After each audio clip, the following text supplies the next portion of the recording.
Hi there, everybody. My name is Michelle Heary, and I'm the CEO of Vernay for North America.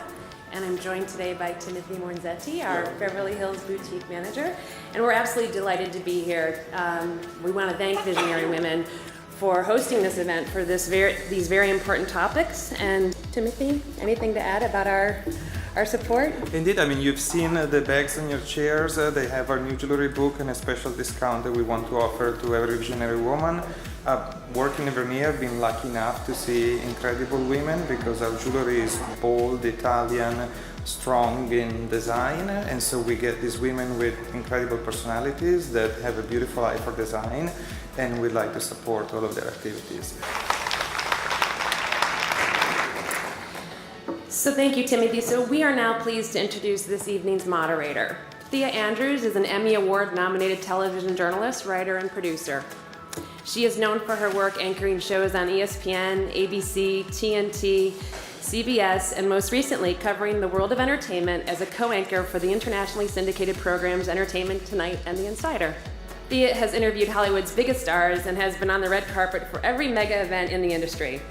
For fun, Thea can be seen playing herself in the television series and films such as HBO's True Blood, The Bold and the Beautiful, The Young and the Restless, Major Crimes, Playmakers, and upcoming episodes of ABC's hit sitcom Baby Daddy, as well as Judd Apatow's new feature, Pee-wee's Big Holiday.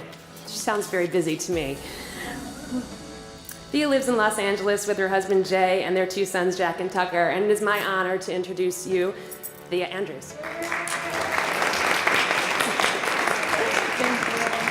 Thank you so much. Thank you, Michelle and Timothy, for that wonderful introduction. You guys can see how my background really prepared me for this topic tonight. I also want to thank Veronica for that wonderful introduction to our group and what we're doing. By the way, everybody, Veronica is getting married in 8 days. So she has been busily working on 2 very important events this week. Hopefully we won't have a wedding cake and a flower wall in the lobby underneath. When the committee said that they wanted to choose this issue as our first salon for 2016, alarm bells went off in my head, and it was quite a coincidence. I'd been doing a fair bit of reading on the topic because not long ago, I was in a conversation with a girlfriend of mine who happens to be here tonight. She flew up from Canada. Her name's Ashley Wade. I'm not going to make her stand up because she's very shy and I know she'll be embarrassed. She's a very humble person. But she was doing work in the suburbs of Toronto with a group called the Victim Services of York Region. And Ashley was working with families, mostly women and children, who had been in devastating circumstances, who were victims of abuse, of crime, all sorts of really tragic circumstances. And she mentioned to me that some of the children had been rescued from sex traffickers, and they had been enslaved and forced to work in the commercial sex trade. So I asked her, where are these girls from? Where are these women from? And she looked at me and she said, Canada. And I said, I know they're in Canada, but where were they trafficked from? Where did they come from? And she looked at me and she said, Canada. And I said, well, the people that were trafficking them, where were they from? And she looked at me and she said, Canada. I was a little slow, as you can imagine. And I was shocked to hear that they were all Canadian citizens, not girls in some poor, faraway country where women have no rights, not girls that have been trafficked by some evil international crime syndicate, Canadian citizens. And I learned that I'm not alone. I was not alone in my naivete. A lot of us don't really understand that slavery is something that is very much alive and well, not just in the world today, but here today. A lot of us think of it as something that happened in the past. When we think of human traffickers, we think of something that's happening in those faraway places, in those poor places, not something that's happening to our citizens. But this is happening all the time, all around the globe. The United Nations estimates that there are 27 million people who are enslaved in human trafficking every year. So because the title of our panel is Modern Slavery in America and Abroad, I want to acknowledge that this is not just about, human trafficking is not just sex trafficking or people that are forced to engage in commercial sex. Of course, of those 27 million people, there are men, there are women, there are children that are involved in forced labor, domestic servitude, debt bondage, who are kidnapped, all sorts of countless other really horrific situations. But a large number of that 27 million are people who are trapped by sex traffickers, and a lot of that number are women and children. So that is the group that we are focusing on tonight, because our esteemed guests have done the majority of their work with that group and those women and children. So I'd now like to introduce our panel, who, by the way, are all so accomplished that I really could stand here and talk about their awards and achievements for the rest of this hour. So believe me when I tell you, this is just some highlights of the things that they've done. I'm going to start with Swanee Hunt. Swanee is a little round of applause for Swanee. She's the president of Hunt Alternatives, which for more than 3 decades has worked for social change at the local, national, and global level. Her work related to combating the demand for illegally purchased sex, including trafficking, spans more than 60 countries. Most recently, through its demand abolition program, the foundation has focused on abolishing sexual exploitation in the United States by eradicating the demand for purchased sex. And this is something that's so important, something that we're going to talk about tonight, the demand. By starting a social movement that insists on the dignity of all people, regardless of who they are working towards a shift in the U.S. that will have a global effect, progressing to a culture that no longer tolerates the buying of human beings for sex. Now, in addition to her work with the Hunt Alternatives, Swanee, of course, served as President Clinton's ambassador to Austria. She's the Eleanor Roosevelt Lecturer in Public Policy, founder of the Women and Public Policy Program, and senior advisor at the Carr Center for Human Rights, all at Harvard's Kennedy School of Government. She has 2 master's degrees, a doctorate in theology, 6 honorary degrees, and is a widely published researcher, columnist, guest commentator, and author of 3 novels. Please welcome Swanee Hunt.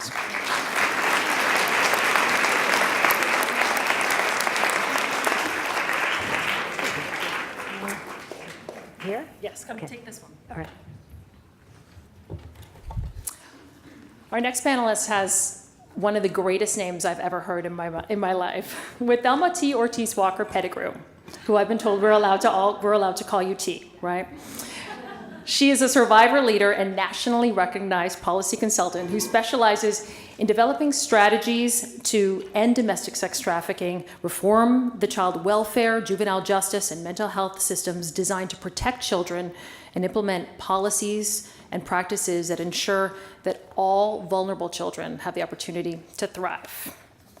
She was, in 2013, she was listed in Time Magazine's 30 People Under 30 Changing the World, and then in 2014, Time named her on their list of one of the 100 most influential people in the world. That same year, it's a good list to be on. I looked at the list. She was in good company. That same year, she testified before the U.S. House of Representatives Committee on the Judiciary hearing on innocence for sale, domestic minor sex trafficking. And she's currently pursuing her BA in communications with a minor in political science at Notre Dame of Maryland University. Come on up. Come on up.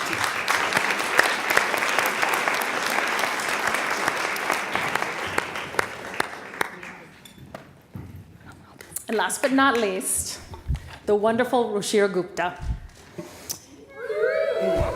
Ruchira is a sex trafficking abolitionist, a journalist, and a human rights activist from India whose extensive work for over the past 25 years to end sex trafficking has been honored by governments, by world leaders and organizations all around the world.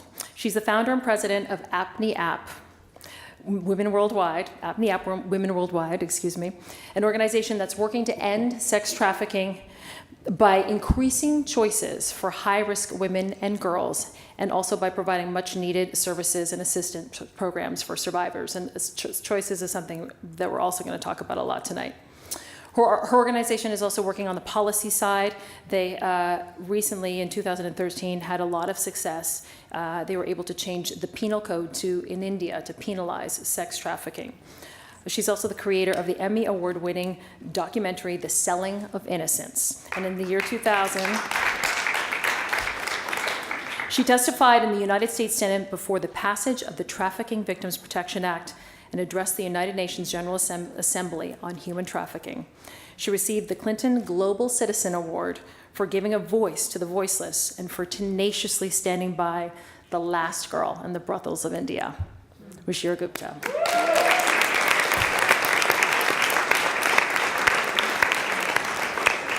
I'm bringing it out for you. Other side.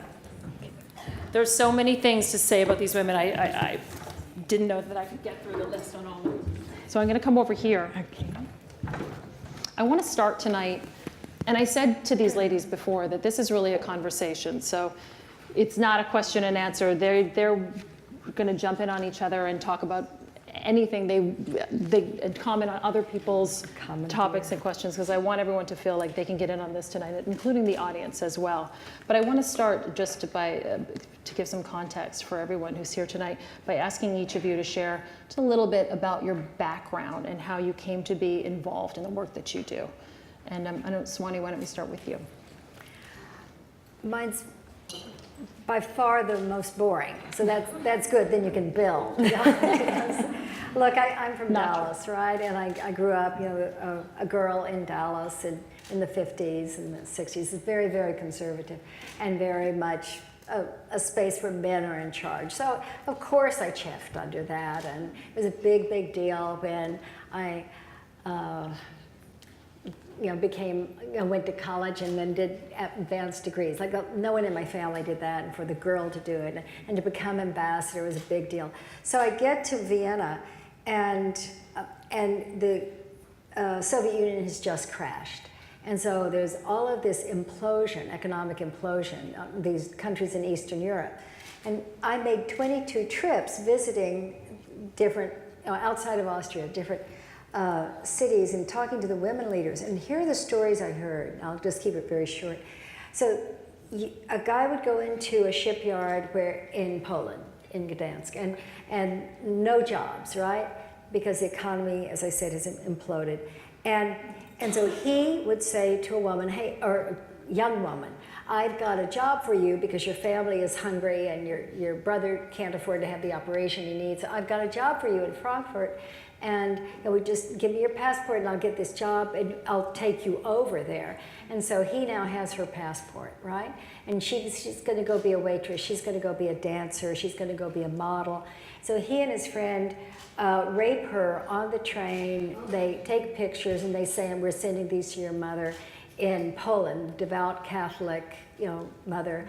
And she ends up, they're going to do that unless she does whatever they say. There were 6,000 Polish prostituted women and girls on the streets, get this, of the streets of one city, Frankfurt. And so what you had was this huge buildup of angst on the one side, like where are our women, where are our girls? And then you have this appetite that is just growing and growing and growing over in the affluent part. And when I heard that enough times, I wrote about it. It was published, it became part of Congress, it became the State Department's Office on Trafficking in Persons. So I approach it from a policy orientation. Yeah.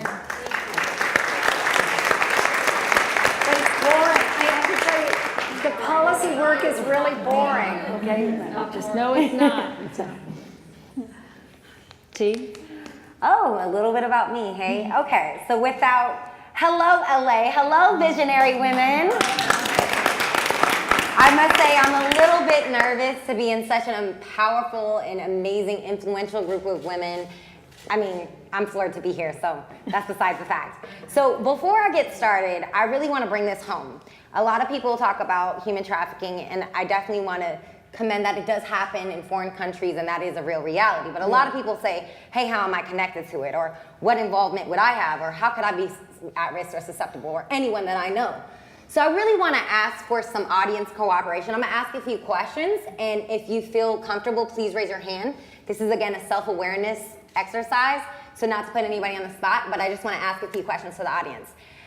So the first question is, have you ever succumbed to peer pressure? Please raise your hand.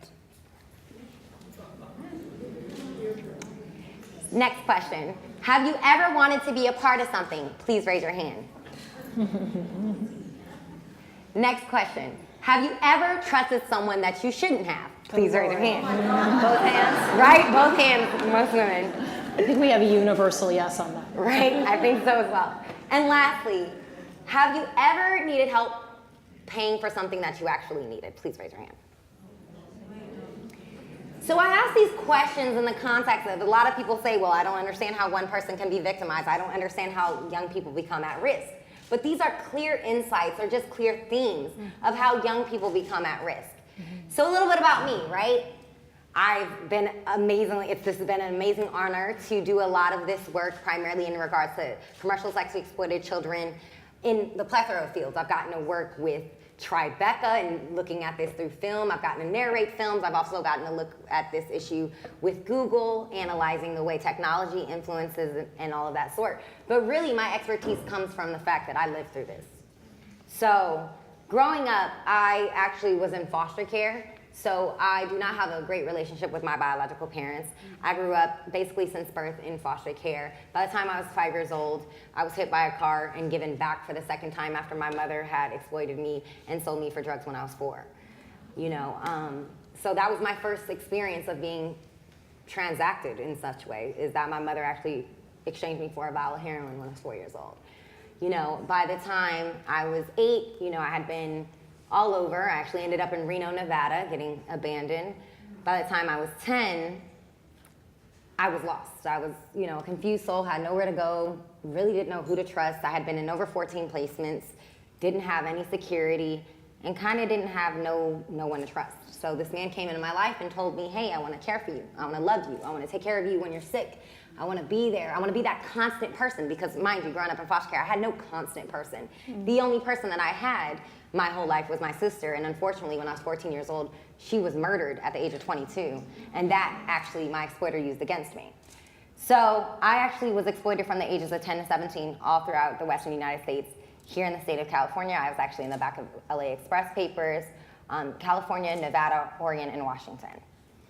And so throughout those experiences, I was actually arrested on numerous occasions. Once when I was 15, and I spent time in juvenile hall in Las Vegas, Nevada, and also, I spent my 17th birthday in juvenile hall in the Bay Area. And I always thought that you had to be 18. I always thought that I didn't have power. And that's why I do a lot of work right now when we talk about advocacy and power and legislation and policy, is that young people need to know that they have power. That way that they can feel like they can stand up for themselves. So I'm gonna just try to give you the rough version. I basically spent my 17th birthday in juvenile hall, and I always thought that you had to be 18 to make a change. Well, when I got out after my 17th birthday, I really, really was intentional on trying to change my life and change the lives of others. So like I told Glamour magazine, I didn't go through all this crap for nothing.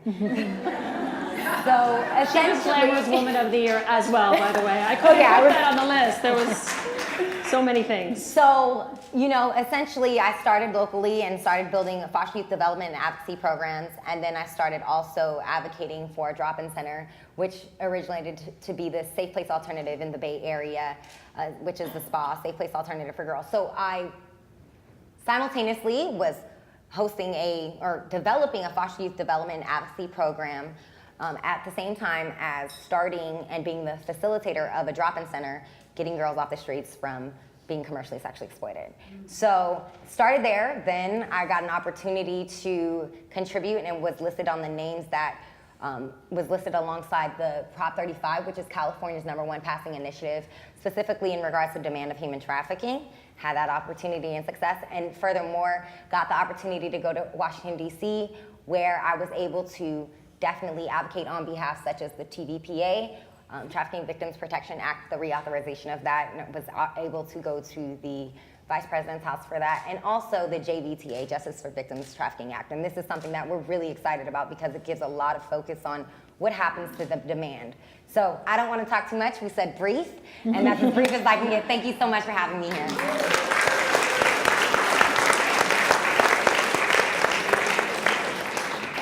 Ruchira.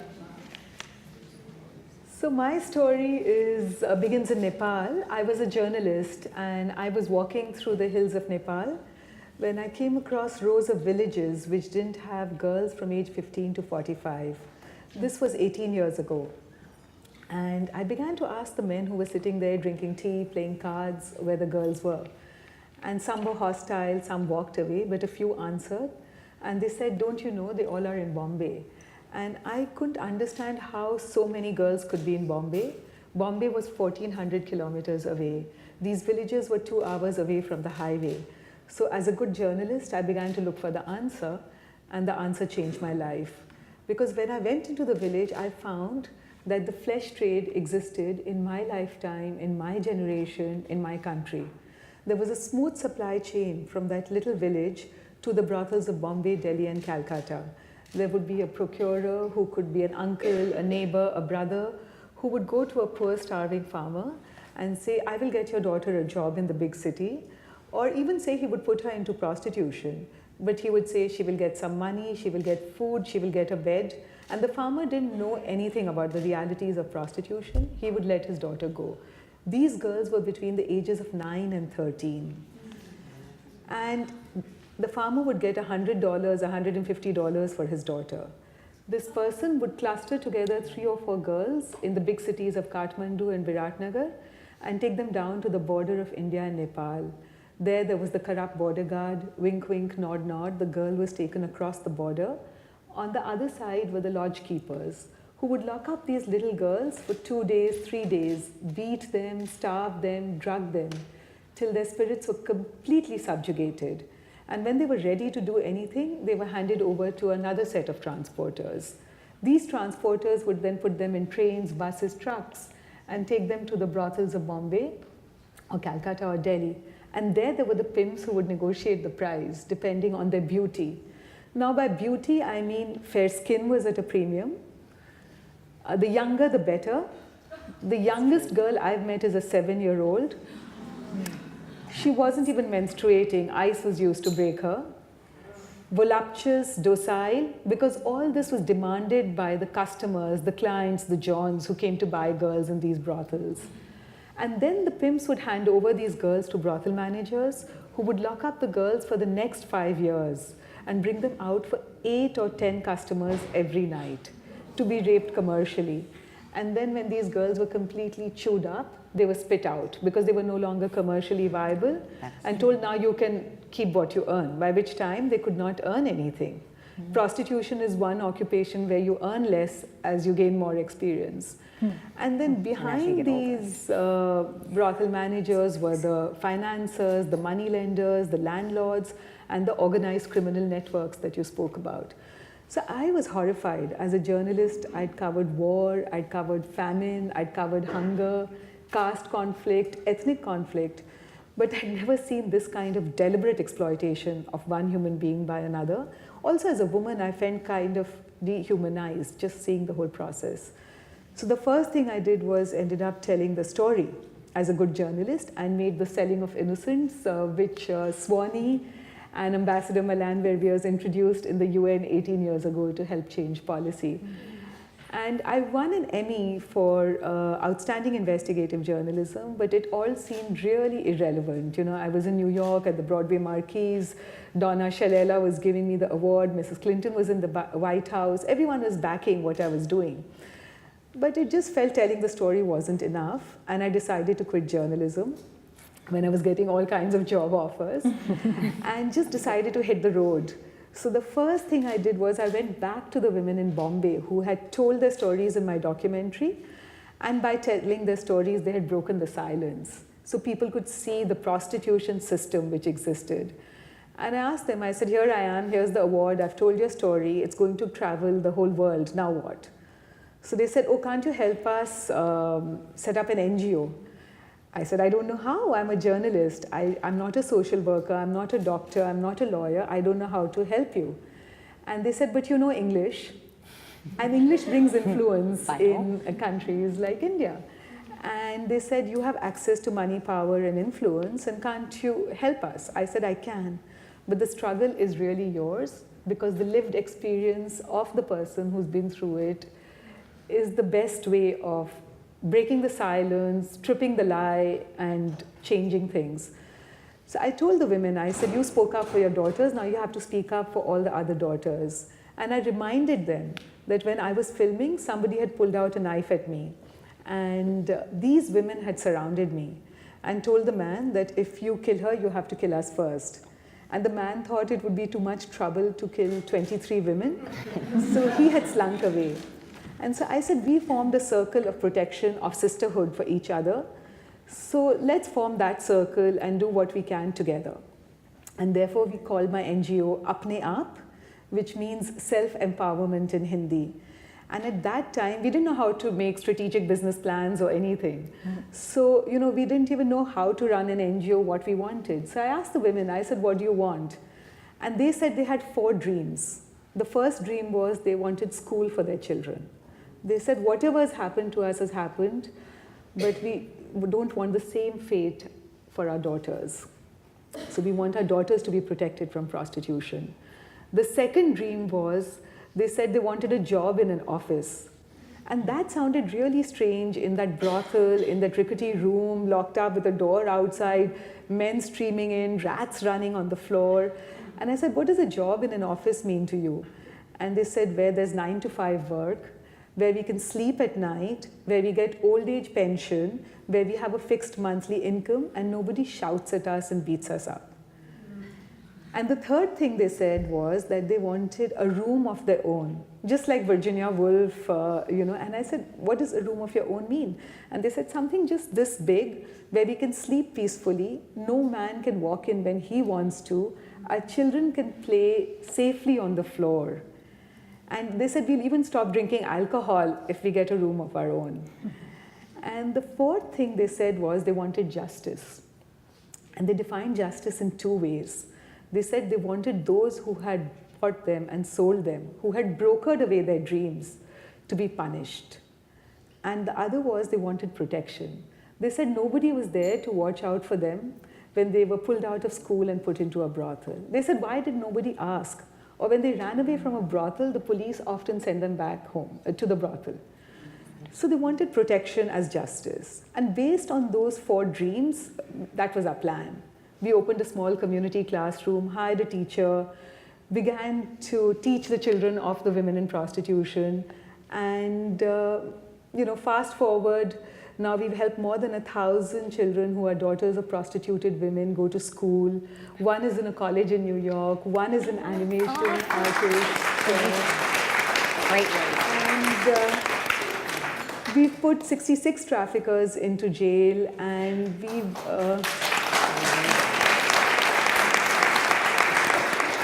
and all those women were low caste, poor women. So they had no identity documents at all. No citizenship papers, no birth certificates, no voter ID cards, no passports, nothing.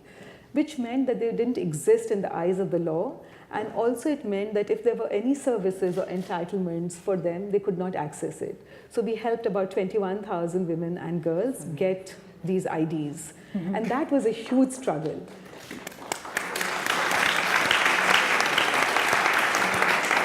Because we got pushback from local authorities, from politicians, from very sexist, elitist and casteist structures who said these are disposable people. Why do they need IDs, and why do you want to bother to send them to schools? In fact, the head of a foundation once told me that men will be men, and if prostitutes don't exist, girls from good families will be raped. So I told him, I said that prostitution is not inevitable. Even slavery has gone. So, and all men are not interested in buying sex. It's only a silent majority who do. And they are giving a bad name to the rest who are keeping silent. So men are not like some animals who are just jumping around trying to dominate women and rape them. And we have to speak up to break it. And Yeah, you have hit on something that's so important. Do you mind? This whole, we say here, boys will be boys. And I think if I were a boy, I would be so insulted. I mean, please? You mean I cannot control my impulses? Which is what that's saying. And so I think that both of you are talking about how do we break this, from different perspectives. It seems to me we're missing out on the guy piece of this. Oh, definitely. And I think it changes, and I know we're all getting off sidetracked, but I think it definitely starts even early on in regards to understanding healthy relationships, right? So for example, we've got 4-year-olds, right, running around the house. Well, a little girl comes by and says, oh, Tommy hit me. Oh, Tommy likes you, that's why he hit you. We don't do enough reinforcing and changing the behavior early on for even young men to see where it needs to be changed. Yeah. And so we have to start early on in regards to understanding healthy relationships overall. I think that's right. I mean, we think of this as, we think of this as if, that it's some kind of, it's all like in an alley somewhere, but it's not. I mean, if you look at the stats, the basic stats, the highest frequency buyers, the top 5% are responsible for 50% of the buying, right? The 5% of the guys who are, for whatever reasons, they're buying once a week, etc., or more. And the profile of these guys, when you look at the research, they are white, they are married with children, average income about $110,000, and they live in the suburbs.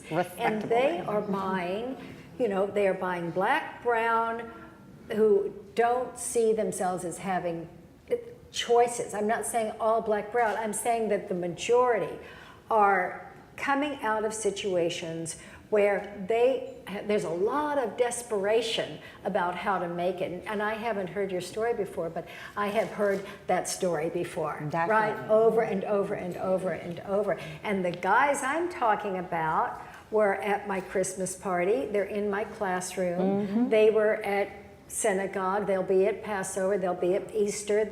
I'm talking about lawyers, I'm talking about musicians, I'm talking about some of my best friends are Johns. I mean, how do I say this?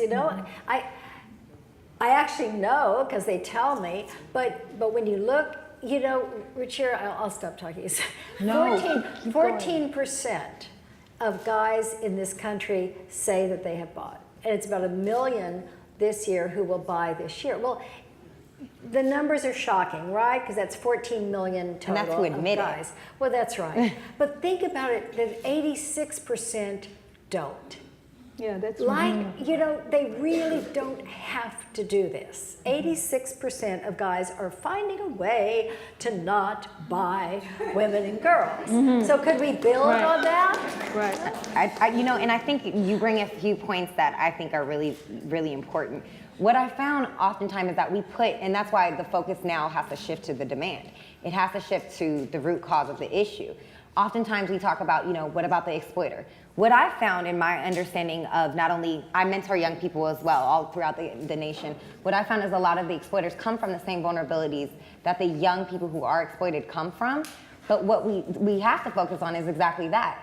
The demand, the buyer, those who are coming from a better state of social welfare, those who have the money, to actually purchase. But those are the ones that we have to really change and shift the mindset that this is not okay.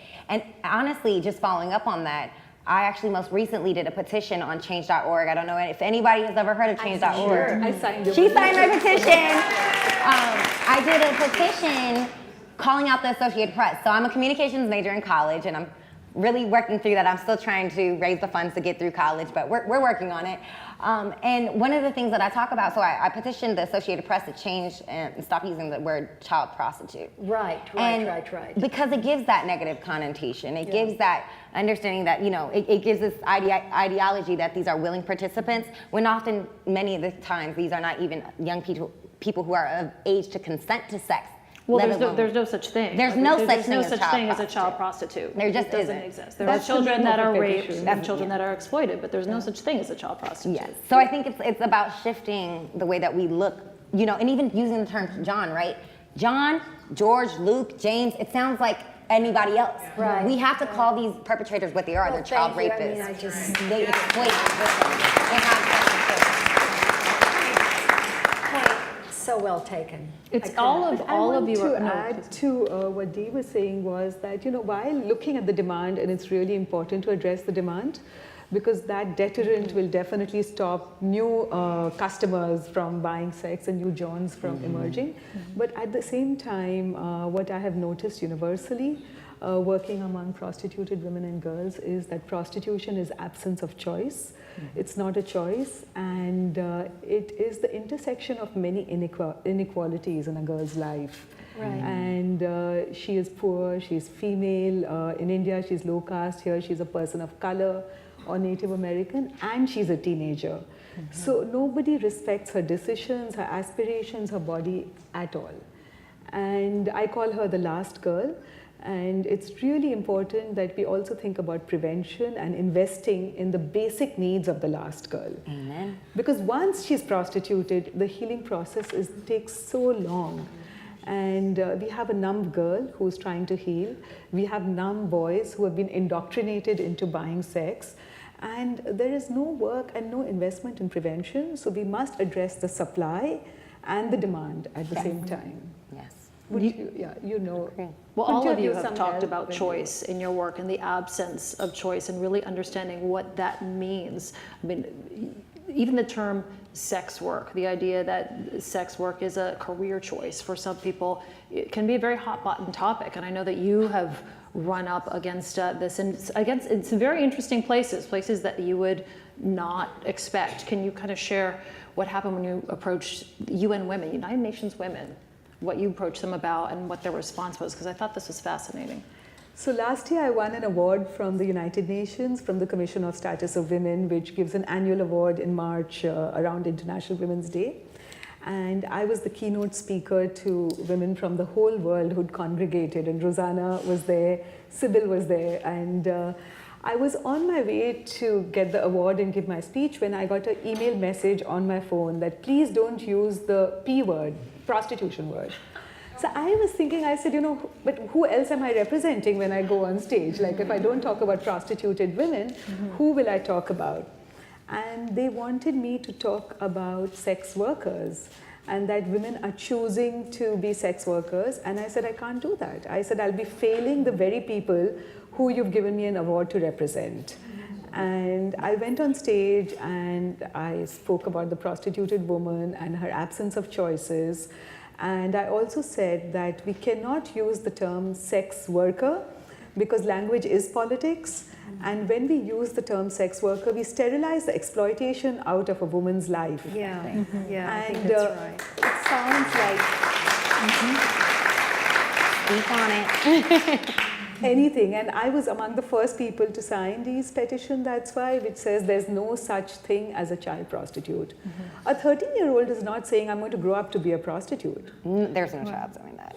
There's no child. There's no child doing that. And But this comes a question to me a lot because I'm out there and they'll like when I'm speaking, sometimes there'll be several people in the audience who say, wait a minute, I'm from the Sex Workers Association or whatever. And so I listen really hard to what they're saying because a lot of us in this room worked like really hard on what we called pro-choice, right? And I think, so this is the choice? I mean, is this a choice kind of issue? And from where I sit at the policy level, at that boring policy level,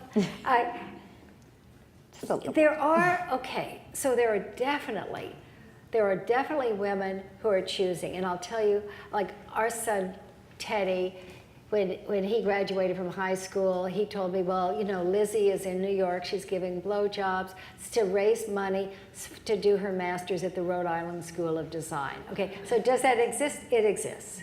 All right, so I'm not going to say it doesn't exist, but you never create sound public policy to protect her right to do that when it's an industry that is chewing up and spitting out the large number, and I would say the large majority of women and girls. And it's the same guys who are buying from Lizzie, who are buying from whoever.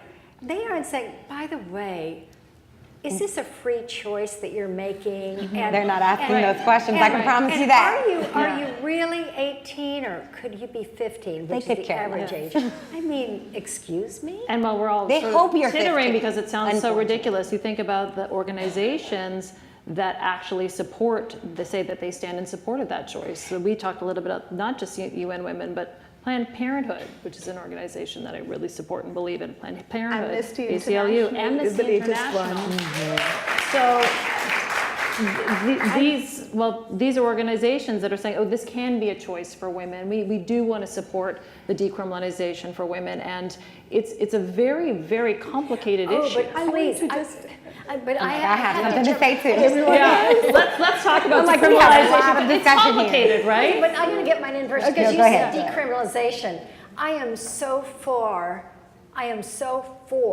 decriminalizing what women and girls are doing. For the women. For the women and girls, they Right. should not be hauled into some kind of jail or given a fine. This is about the guys. It's about holding them accountable, not criminalizing the women. Because such a disproportionate amount of the law, if you look at it as a triangle, so you have the women, you have the traffickers, you have the Johns, a hugely disproportionate amount of law enforcement's efforts has been directed towards the women, penalizing the women, Yes. and a tiny, minuscule amount towards the traffickers and the Johns, and that makes no sense. And you testified in Congress about being 15 years old in jail. First of all, you needed to be rescued, not put in jail. Definitely, and I think that, well, I just want to follow up back to the point about Yes. about the sex worker conversation. Yeah, please. I just want to state this because it just gets under my skin that there's not one of those women who are saying, "Oh, I'm pro-sex worker," that in some way, shape, or form was not exploited or vulnerable, put at risk as a child, for her to constitute this as okay in her mind. There's no way that any of these young women say this is okay without that having occurred before. So just going back on what you said in regards to testifying before Congress, yes, at 15, it was horrendous. I'm sitting here, basically interrogated about why I'm doing this and who I'm doing it for, but nobody asked me what made you vulnerable for this. Nobody was really asking the right questions. And me primarily, my situation is a little different, yet it's a known fact that over 300,000 young people in the United States come from the foster care system. And so we're talking about more than half of that are susceptible for human trafficking. And so for myself, 60%. They say 300,000 definitely. Girls are susceptible to sex trafficking every year, and 60% of them are from the foster care system, Definitely. which means that we have miserably failed the most vulnerable amongst And when I us. testified and there's some before- people here from CASA tonight, by the way, which is an incredible organization that works in the foster system, and a couple of people from the system tonight. So Well, when I testified before Congress, when I talked about just patterns that make young people from these social systems, vulnerable. For example, what I spoke about earlier, I had no connections, no permanent connection. That one lack of connection made me really susceptible to just vying for attention from anyone who was going to stay constant in my life.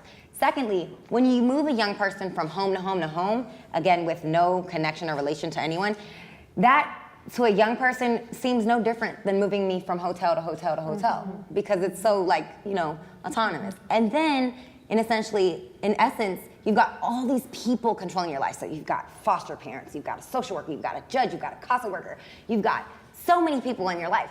So to a young person, when someone comes in their life and says, I'm gonna be your everything, it's kind of like a consolidation. It's okay.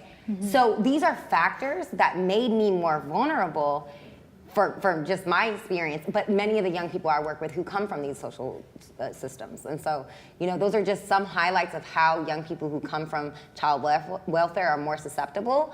But obviously they are. They're lacking connection, they're lacking a home, they're lacking sustainability, stability, all of these different things. And it's also the fact of, for example, for myself, I and many young women I work with currently talk about how their foster parents really tell them, oh, well, you're nothing but a paycheck. Whatever happens to you, as long as I get my paycheck, it's all good. And the issue with that is that I, as a young child, started to normalize that my purpose was that of bringing money to someone else. Like my whole purpose was being financial compensation to another person. So for me, I didn't see it much of different when I had a foster mom was gonna get paid for me any different than from a pimp that was gonna get paid for me.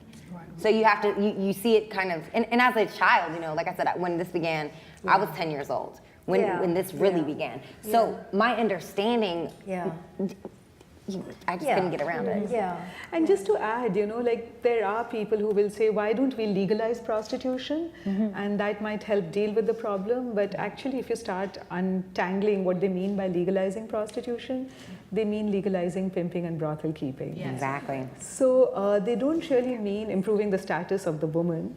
That has been very interesting to me to look at policies again and again. So when I was challenging UN Women and UN AIDS, I actually looked into the subtext of what they were saying when they were asking for countries to legalize prostitution. And in the footnote, they had put a call to action to countries asking them to legalize pimping, brothel keeping, and advertisement for sexual services. Because that would then help poor and girls who had been deprived of their basic needs get a livelihood according to them. Yeah. So they were actually defending the pimp and the brothel keeper in the name of protecting the girl and woman. They were never ever talking about helping the woman. So people like us who are campaigning all over the world for policy change on behalf of the last girl or the prostituted girl, constantly saying that prostitution is a function of inequality of that girl or woman. And so we need to invest in her basic needs. We need to criminalize the traffickers, the pimps, the brothel keepers, the recruiters, the transporters. And we need to penalize the Johns and make sure that they are punished and educated, and if necessary, then higher sentencing as they become repeat offenders. So this is the third way that we are talking about, that women and girls should not be punished at all. And this is based on laws which have been tried in Norway and Sweden. And they have actually brought down sex trafficking and also increased gender inequality, increased gender equality in society. So really, it's also ended the normalization of commodification of all women. Because if you allow prostitution to exist and think that, oh, there are women and girls for sale out there, a 10-year-old for lunch in Los Angeles, as Rosanna was telling me, then what happens is that other women and girls will also be commodified and used, but it may happen silently. Whereas the happy hooker will be the one standing on the street. Right. By the way, and I don't want to get too deep into this conversation, but we did talk a little bit about how, you know, when you think about the idea of demand, it really, and if you guys really think about how much imagery there is in our culture, how we reinforce here in Hollywood with our movies, with our TV shows, the idea that there is a happy hooker, that there is this, you know, sex trade where there's a bunch of really empowered women who are making a choice. I mean, there's a show coming on TV now on Starz that Steven Soderbergh, I think, is producing called The Girlfriend Experience. Yeah. You know, based on his movie. We've all, I think everyone in this room has seen Pretty Woman. Of course, The Happy Hooker was one of the classics. So I think that as we talk about how to reduce demand, and we really need to think about not, first of all, the work that your organizations are doing, but also the work that we need to do in our mind to shift attitudes, right? And because it really starts with a cultural shift. Do you know, in Boston, Backpage is the dominant place to buy online, and there are in a month 10,000 ads with an average of 46 transactions. By transaction, I mean someone texting or someone calling, a guy calling or texting. That's 460,000 calls or texts in a month. 460,000 times that there's a call or a text. And Boston is not worse than other places, but that gives you this sense of, whoa. And I just keep thinking, you know, you use the word penalizing, and I know that that's true, but I'm thinking, like you all are, about transformation. How do we get to transformation? Well, the guys, you know, they're living these double lives. I mean, they're going to lose their marriages. There's a really good chance they're their kids are going to be estranged. I mean, I don't mean to be this bleeding heart. I know I sound like it, but I want these guys. We got a new law in Massachusetts. First offense of of even offering to buy, first time is a mandatory $1,000 to $5,000 fine. So let's say he puts in $3,000, that needs to go to education, housing, job training, etc., opportunities for the women and the girls that he was going to buy. Yes. And that's what the cycle needs to be. So 88% of guys in our study, we asked 100 guys, what would deter you? 88% said that if there was going to be a letter to their family. Oh, yes. 88%. The billboards, you've heard all of them. It's amazing how effective focusing on the demand side as yes. opposed to the supply side can be. You're working on a pilot program right now in 11 cities. Yeah, 11 cities. Called Cease because Network. What we wanted to see if there were actual tactics that worked, but we didn't want to say, okay, here's what they are, and okay, world, and okay, Department of Justice, this is what you need to do in Washington, right? And so what we said is, okay, cities. The closest here would be San Diego and Oakland, but also Portland, Seattle, and Houston, and Dallas, and Boston, and Denver, like cool places. Atlanta, Boston, Chicago. Okay, so we said, okay, you all come up with your own strategies, and so your group, your strategic core group, working on whatever the strategies are going to be, they have to include law enforcement. They have to include, in fact, political figures. The office of the mayor, the governor, the DA, et cetera. They have to be survivor-led. Mm-hmm. And this isn't just, showcasing. They have to have survivors saying, this is what we think will work, et cetera. It has to be a philanthropist. And then your NGOs, et cetera. And so they are coming up with these different models. Every city looks different. Okay. Like in Portland, there's a pastor of a church, and he's gotten the guys in his church, they're evangelical types. Okay, so once a month they get on, they put the fake ads on, and the guys start calling in to the fake ads, and these they call themselves a bunch of guys. They answer the ads. No, I'm not Georgia's pussy. My name is, Steve. And, do you realize I now have your credit card number and I have your cell phone number? Mm-hmm. And why don't you stay on the line so we can have a conversation about this? Mm-hmm. And they have talked with tens of thousands of these guys. And not only that, they've collected then the information about which guys keep reappearing, and they've given that information to the police. The police have picked up the 3 of the top 5 of the most frequent buyers. That's awesome. That's great. What have been, do you have any statistics on the effectiveness so far of the program? Do you have any stats on the effectiveness so far of the programs? I know it's newly launched, so maybe it's too early. It's newly launched, but each place is doing something different. We just had a hackathon. Do you all know what, we had 115 nerds. It's nerds. They like. Not the candy. No, I'm seriously. They are so into figuring out programming and data analysis. 115 from MIT and the like, and they figured out in a 2-day period how to get into the internet, how to crack the codes of the John's boards where the guys, as you know, are talking to each other about, hey, I was just with Mimi last night, she's fresh, she's, meaning very young, etc. And you can find her here, but don't go there, etc. And so they have figured out how to get into some pretty dark places so that where they can get the cops can get. So that's Definitely. Boston. Yeah. I just want to take a quick opportunity to ask you guys how we can move the conversation forward by sharing a call to action. And I know a lot of people in this room will be interested in that.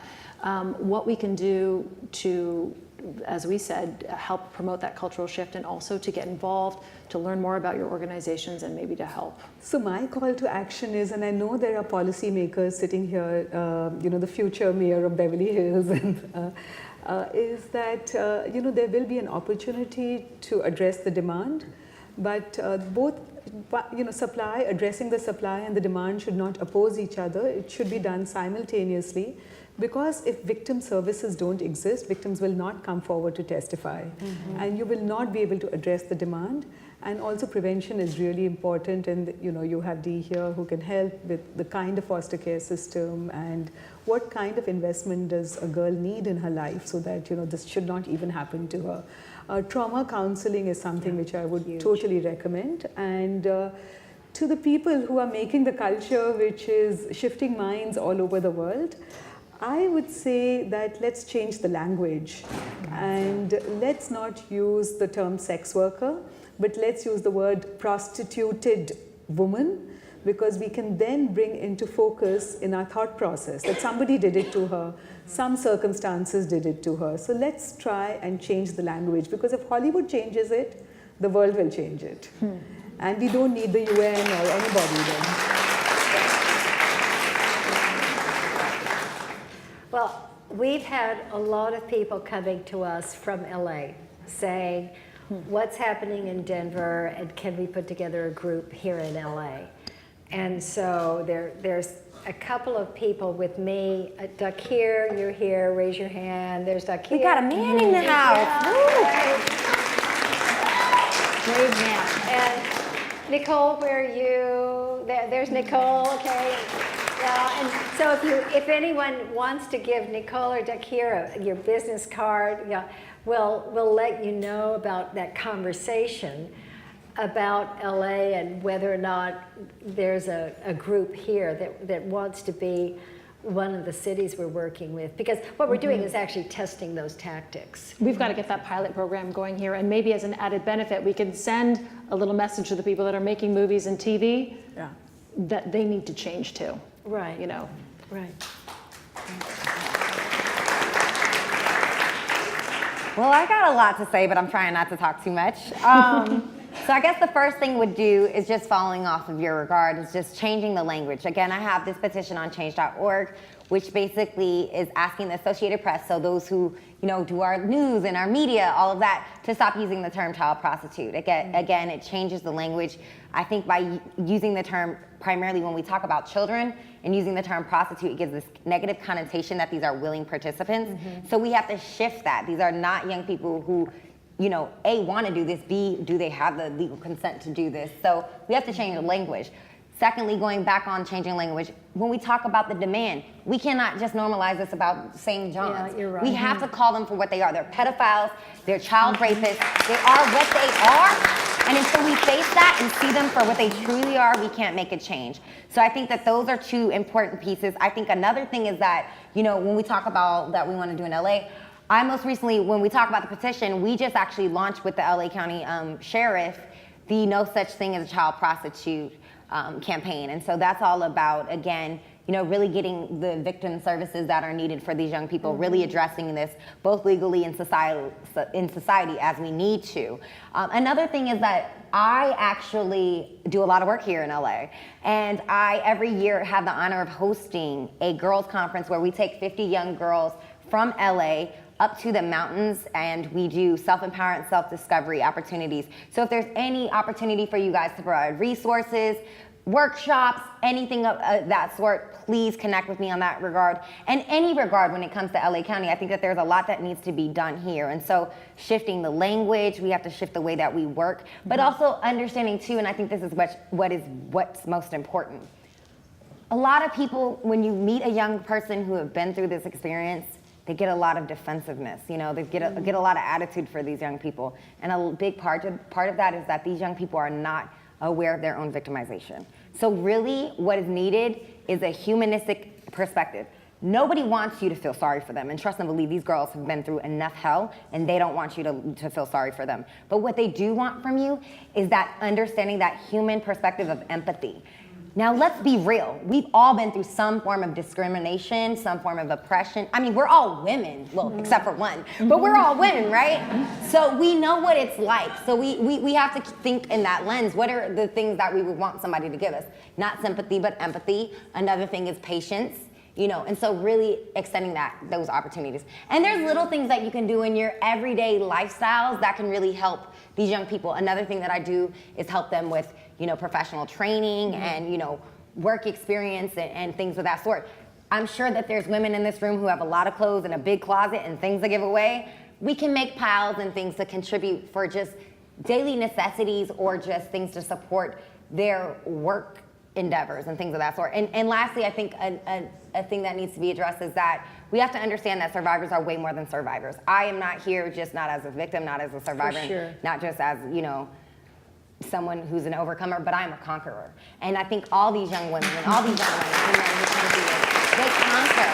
And so we have to start to give them opportunities. I'm not only somebody that's lived through foster care and the juvenile justice system and the mental health system, but I am a professional moderator. I am a policy shaper and consultant. I am a public speaker. So just give us opportunities that give us light to those opportunities and give us support in those realms for us to essentially be more than a survivor. So you have the capabilities, you have the resources, you just have to have the will and the want. And I think that there's enough amazing people in this room to make it happen. So I'm gonna end with this quote, that there's a quote by S. Scott Fitzgerald that it literally is the reason why I'm here now. And it goes like this: the test of first-rate intelligence is the ability to hold two opposed ideas in the mind at the same time and still have the ability to function. One should, for example, see that things are hopeless and yet be determined to make them otherwise. And this is that room. We're gonna make it otherwise. Thank you.